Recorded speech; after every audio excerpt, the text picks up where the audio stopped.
Welcome to 100K Playbook. My name is Mike Koziol, and in this podcast, I share my thoughts and strategies to run a solo consulting business with the help of a VA or two that gives you 100K months with a very high profitability. And so today I wanted to talk about the three main reasons why most people can't scale. Whether you're running a freelancing business, you're a consultant, run an agency, any personal brand really. There's three main reasons. Number one, nobody knows you exist. Nobody knows you exist, and a lot of us who are in this industry, we rely on the word of mouth, and we do a really good job at delivering results for clients, and then we are terrible at telling the world that we exist and sharing our case studies and asking for sale. So presence nobody knows we exist. So the awareness of existence is not, problem number one. Like, nobody knows we exist. That's number one. Number two is, even if people know that we exist, we are not presenting offers often enough. We very often are kind of shy when it comes to presenting offers. We don't want to feel salesy. We don't want to kind of keep talking about how we can help others, and that is really keeping us small and keeping us at low revenue levels. Because if people don't know that they can work with you, if you don't invite them to work with you, they will not do that. And there's this weird kind of feeling that a lot of people are telling me when they join my programs, is that they want others to come to them and say, hey, I want to work with you.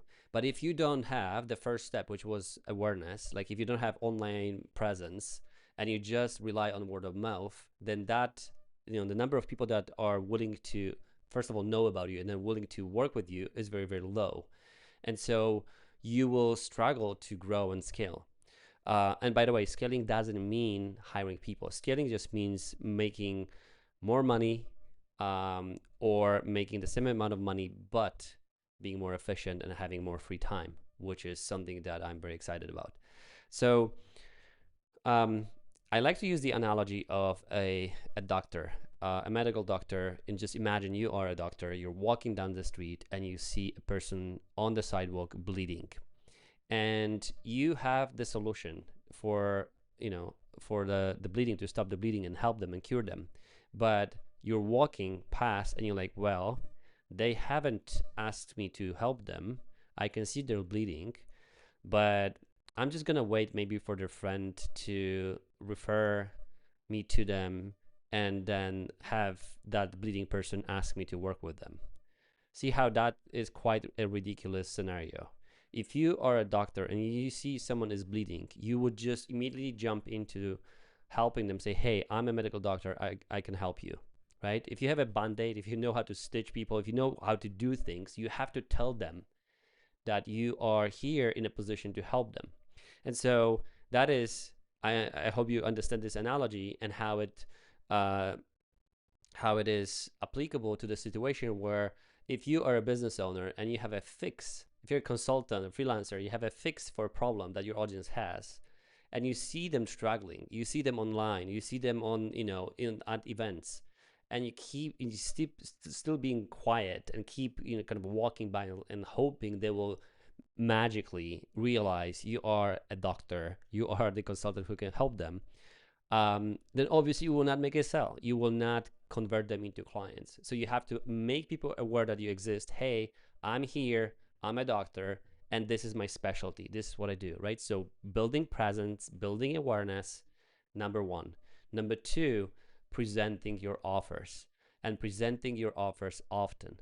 That it doesn't mean you have to be salesy, sleazy. Doesn't have to mean, and it shouldn't mean, absolutely shouldn't mean, you being on social media and talking all about buy my shit, buy my shit, buy my shit. That's not what I'm saying, because you can be very elegant in sharing the fact that you actually have an offer, right?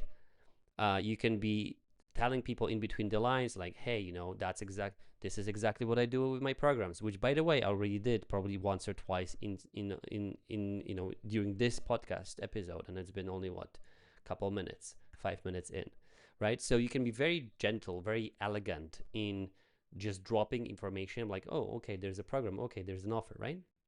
So that's the problem number one, like not making offers and not making offers often enough. And problem number three is that even if people know about you, and if you make the offers, the reason why they're not buying is because your offers suck. There has to be this thing that I call an offer market fit, right? So you will sell when people know, like, and trust you. So there's a presence, right? The awareness, step number one.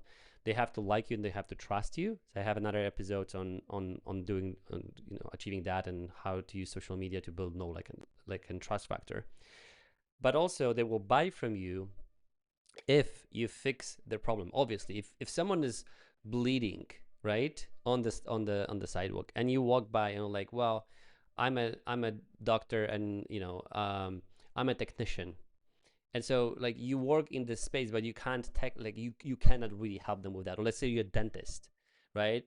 Medical like a dent, like you do something in the medical space, but you're not able to help them with the bleeding stuff, right? So if if someone is bleeding, you tell them, hey, I can fix your root canal. They're like, no. Even though you're the best root canal dentist or orthodontist, right? That's not what they need. So you need to have a match of what your audience needs and wants and what you have to offer. So the offer market fit. So kind of big picture perspective, every business exists to solve a problem. Every single business exists to solve a problem. If you're Airbnb, if you're a hotel, if you're a restaurant, if you're a car rental shop, if you're a plumber, you exist to solve a problem. And on the other side of that equation is your audience that has a problem. So now there has to be a match between the problem they have, the challenges they're facing, and the goals they're after, and the fixes that you have to help them achieve those goals, overcome the challenges, and fix their problems, right? So the value of your offer, the value of your service has to be higher than how much they're paying. So first of all, they need to have the problem you can fix. Second of all, they have to be willing to solve that problem. Third of all, they have to be willing to pay for that solution. And so if you have those three, if you meet those three elements, right, there is a problem you can fix, they're willing to solve that problem, they are willing to pay for that solution, then this is where from their perspective, these are the three elements that have to be met. From your perspective, you have to be able to fix that problem, and you have to be charging amount of money they're willing to pay, and that amount of money has to be making sense for you, right? Because you can't, if your audience is willing to pay to fix their problem for 500 euro or dollars, whatever, and 500 euro would not make any financial sense to your business, then you don't really have an offer market fit, right? So offer market fit exists when both sides are happy, right? It's the same way as, a lot of clients come to me, they're like, hey, I don't want to work 40 hours a week. I want to work, 2 days a week, and I still want my clients to pay me this amount of money, whatever. There has to be an equal value exchange of like, yes, you want to work less, but can you still deliver the same amount of value to your clients? Can you deliver the same amount of benefits for them? Are they still getting from you an equivalent of whatever they're paying, right? Just working with you less, which very often can be done. But you always have to think about two sides of the coin.